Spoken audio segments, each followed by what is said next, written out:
Donc, on va attaquer le chapitre 4 sur la relativité du temps, qui est un chapitre pas évident au niveau abstraction, mais dont les relations mathématiques sont assez simples.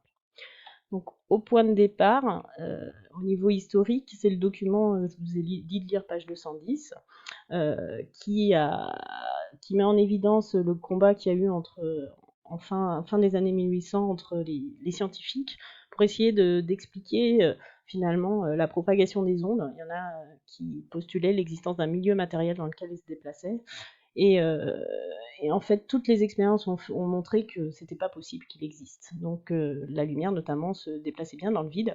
Et en parallèle de ça, les expériences ont montré que du coup, la vitesse de la lumière avait une valeur fixe, constante, quel que soit le référentiel dans lequel on l'observait.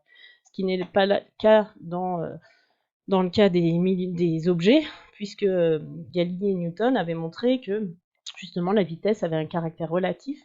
Si par exemple je regarde la vitesse du missile là sur la Terre, eh bien il a une vitesse de 20 000 km par heure, mais si le missile est lancé au bord du vaisseau, qui est donc et que je le regarde, dans ce cas-là, la vitesse du vaisseau étant de 10 000 km à l'heure, les vitesses vont s'additionner pour donner quelque chose à 30 000 km par heure. Dans le cas de la lumière, toutes les démonstrations, toutes les expériences ont montré que la vitesse de la lumière, dans tous les cas, quel que soit le référentiel dans lequel on la regardait, allait toujours à 3 10 puissance 8 mètres par seconde. Donc ça, c'est le postulat d'Einstein en 1905, qui a complètement bouleversé la physique classique et qui a introduit la physique moderne.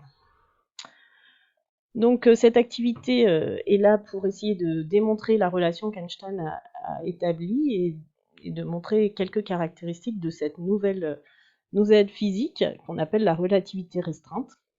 Donc dans la première partie, c'est une expérience de pensée qu'a proposé Einstein qui nous permet d'introduire la notion. On a une lumière on a une source de lumière là, elle est envoyée vers le haut, on a un miroir en haut et la lumière redescend, et ainsi de suite. Donc ce système, c'est ce qu'on appelle une horloge de lumière, c'est la première question, parce que c'est un phénomène périodique, et on a vu que tout phénomène périodique pouvait constituer une horloge. Si je regarde du coup cette horloge de lumière depuis le référentiel du wagon, je vois cette distance-là parcourue. Par contre, si je me place sur le quai et je regarde dans le référentiel donc, terrestre, le référentiel de la gare, ce que j'observe, comme le train se déplace, c'est un parcours, une trajectoire de la lumière un petit peu différente. Du coup, la deuxième question, c'est est-ce que la durée de mon phénomène va être la même si je me place dans le référentiel du wagon ou si je me place dans le référentiel de la gare? Là, la réponse est non. Pourquoi? Là, je vois bien que ici, si je mesure la distance parcourue par la lumière dans le wagon, même si je prends ma règle là, c'est pas la réalité, mais là c'est pour le même trajet, et que je le mesure ici, j'ai une distance plus grande dans le référentiel de la gare que dans le référentiel du wagon. Ça, je le vois bien. Si la vitesse de la lumière est constante, d'après ce qu'a postulé Einstein, eh bien pour que C reste constante, si D augmente, il faut que la durée augmente. Donc forcément, la durée mesurée, ou la durée vue depuis le wagon de mon événement, elle est plus importante que depuis... la durée vue depuis le quai est plus importante et plus grande de mon phénomène que celle dans le wagon. Du coup, qu'est-ce que je peux dire de mes deux horloges? C'est la question B, là. En fait, la réalité, c'est que j'ai le même phénomène. Donc le même phénomène dure le même temps. Donc, ça veut dire quoi? Ça veut dire que si ma distance parcourue est plus grande quand j'ai les pieds sur le quai, c'est que forcément, l'horloge du wagon, eh bien, elle bat plus lentement que l'horloge du quai, puisque en fait, l'événement, dans la réalité, il dure le même temps. Voilà. Et ça, c'est ce qu'on appelle le phénomène donc, de dilatation des durées.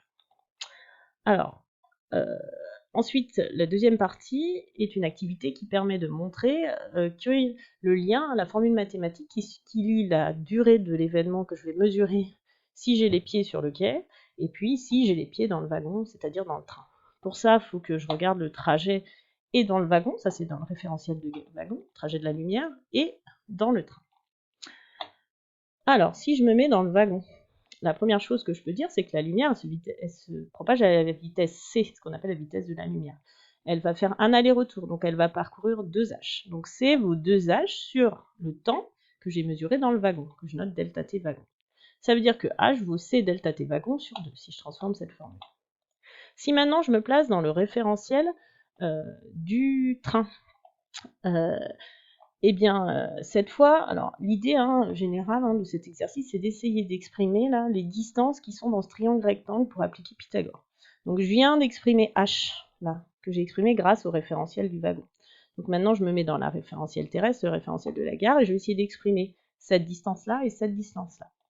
Donc cette distance-là, en fait, c'est la moitié de la grande distance là, qui est parcourue par la lumière à la vitesse c. Donc si je dans le référentiel du wagon, c vaut 2 fois ce parcours-là, 2 fois m, 2 fois cette distance-là, divisé par le temps qui est mesuré dans la gare. C'est-à-dire que m vaut c delta t gare divisé par 2. Cette distance-là, par contre, elle est mesurée, elle est parcourue cette fois, en fait, elle est due à l'avancée du train. Donc ça se déplace, le train se déplace à la vitesse v. Donc v va être égal à quoi? La distance parcourue sur la totalité de l'événement, c'est-à-dire 2 fois a' divisé par le temps mesuré dans la gare. Donc a' vaut quoi? Vaut d delta t gare sur 2. Et rappel, c'est la formule qu'on a établie pour cette troisième longueur, c'est que c delta t wagon sur 2 vaut h. Donc maintenant, je vous conseille de placer les 3 valeurs des longueurs et d'écrire Pythagore dans ce triangle AM, A', rectangle en A. Donc je vous rappelle que cette distance au carré est égale à celle-là au carré plus celle-là au carré. Qu'est-ce que ça me donne? Ça me donne du coup ça. C delta t gare sur 2 le tout au carré vaut C delta t wagon sur 2 le tout au carré plus V delta t gare sur 2 le tout au carré. Je vais simplifier là le 2, puisque le V au carré, j'aurai 4 là, 4 là, 4 là. Donc il me reste ce terme-là. Le carré, je peux aussi le développer sur chacun des termes là de mes parenthèses. Ensuite, je vais isoler le terme delta t gare. Donc je vais faire passer ce terme de l'autre côté, V delta t gare, donc V carré delta t gare au carré, si je mets le carré sur les deux termes, je vais le faire passer de l'autre côté, je vais mettre delta t gare au carré en facteur. Ça me donne quoi? Ça me donne delta t gare au carré, facteur de c carré, là je vais passer de l'autre côté, ça va donner un moins v carré, qui va être égal à delta t wagon au carré, le carré je le développe sur les deux termes, fois c carré. Je divise ensuite, je passe ce terme là de l'autre côté, je vous laisse le faire, et ensuite je vais tout diviser par c carré, ce qui va me donner delta t wagon au carré divisé par ce terme-là, divisé par c carré. Donc ça donne 1 moins v carré sur c carré. C'est ce que je retrouve ici. Et ensuite, je passe à la racine pour retrouver la relation qu'on vous a demandé sur cette activité. Conclusion. Alors, déjà, on va introduire du vocabulaire. Le référentiel propre ou le phénomène que l'on étudie est fixe dans l'espace, c'est ce qu'on appelle, le référentiel, qui est lié au phénomène que l'on observe, c'est ce qu'on appelle le référentiel propre. Donc ici, c'est le référentiel du wagon. Ensuite, deuxième mot de vocabulaire, l'autre référentiel, c'est le référentiel impropre. D'accord? Donc ici, c'est le référentiel de la gare. Du coup, on mesure deux types de durée, la durée propre, qui est donc la durée que l'on mesure dans le référentiel propre, donc ici, c'est l'horloge qui est embarquée dans mon train, et puis la durée impropre, qui est la durée donc dans l'autre référentiel, donc c'est celle de la gare, c'est la durée que je vais mesurer dans la gare. Alors, on vous demande d'appeler ça la durée mesurée, en fait les deux sont mesurés, donc plus on le note delta tm, j'ai respecté la notation du livre, mais en fait on appellera plutôt une durée impropre. Du coup, si je reprends ma relation de tout à l'heure, le delta tm, on a dit impropre, c'est la gare. Donc, j'avais delta t gare était égal à delta t wagon sur ce terme-là. Donc ici, j'ai delta tm, le temps impropre, qui vaut delta tp, donc le temps propre, mesuré cette fois dans le wagon, divisé par ce terme-là. Je peux écrire aussi delta tm égale gamma fois delta tp, avec gamma qui vaut 1 sur racine carrée de 1 moins v carré sur c carré. Et si j'analyse à la valeur possible de ce terme-là, sachant que c c'est la vitesse maximum que rien ne peut dépasser, et bien du coup je vois que ce terme il varie en fait de 1 à une valeur très très grande, il peut aller jusqu'à plus l'infini. Donc la valeur que je vais mesurer dans mon référentiel impropre, donc la durée impropre, va toujours être plus grande que la durée propre. Donc la durée mesurée sur le quai va toujours être plus grande que celle mesurée dans le wagon.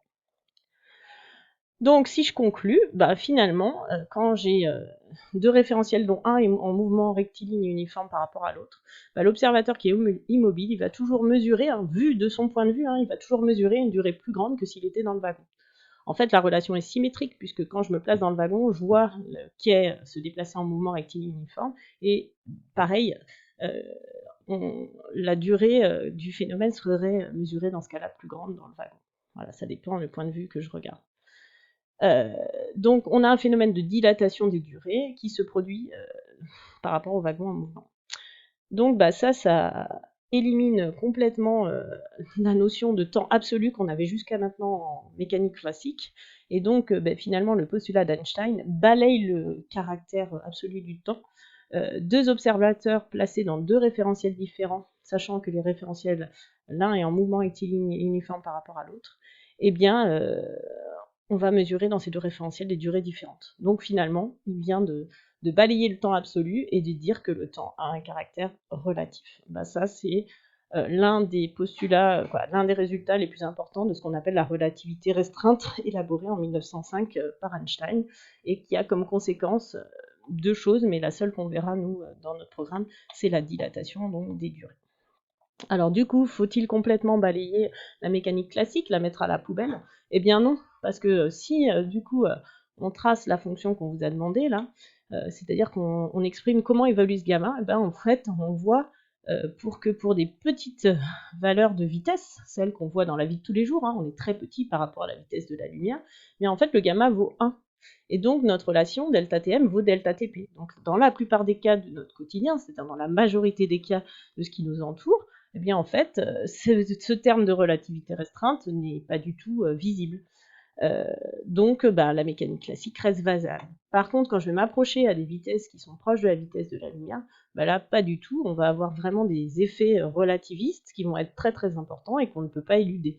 Donc les chercheurs qui travaillent avec des accélérateurs de particules où on accélère la vitesse des particules à celle de la lumière, eh bien, ils sont obligés de prendre en compte ces phénomènes de dilatation du temps. Pareil pour les GPS dans notre vie quotidienne, eh bien, si on ne prenait pas en compte ça, on aurait des horloges désynchronisées entre celle embarquée sur le GPS et la nôtre, et du coup, on ne pourrait pas utiliser ces GPS.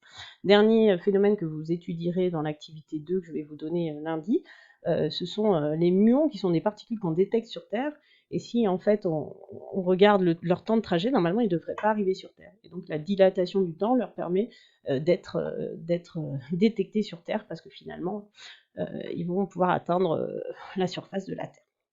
Voilà, et bien bon courage pour la suite, et puis bon courage pour travailler tout ça. Vous avez aussi le questionnaire en ligne sur ce chapitre, et puis je vous ai donné aussi un lien pour un film qui me paraît très intéressant sous ces phénomènes-là et qui vulgarise ces phénomènes-là. On vous demandera en tout cas d'utiliser la relation qu'on vient de démontrer et pas beaucoup plus. On n'estime pas que vous êtes capable d'expliquer la relativité restreinte de façon précise. Voilà, à bientôt.